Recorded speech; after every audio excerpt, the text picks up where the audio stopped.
I wrap my hand in plastic to try to look through it. Maybelline eyes, a girl's boy moves can take you far.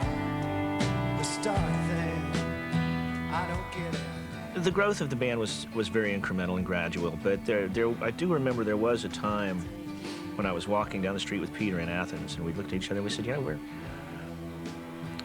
when we weren't being snotty, but we said, we're actually, I think we're better than most of these bands that are doing this.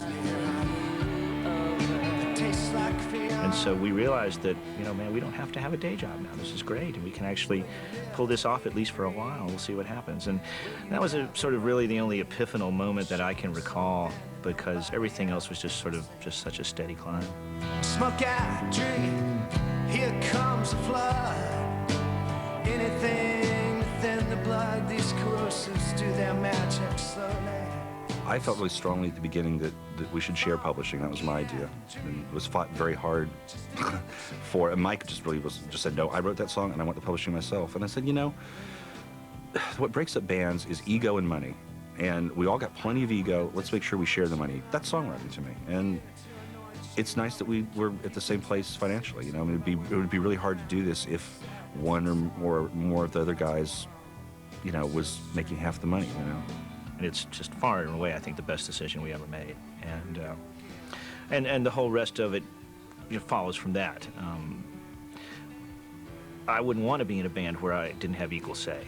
I wouldn't, there's no way this band could have lasted this long if we all didn't have an equal voice in the things we do or don't do. We see how things have to be, and we've all managed to sublimate our egos at one time or another enough to keep things going.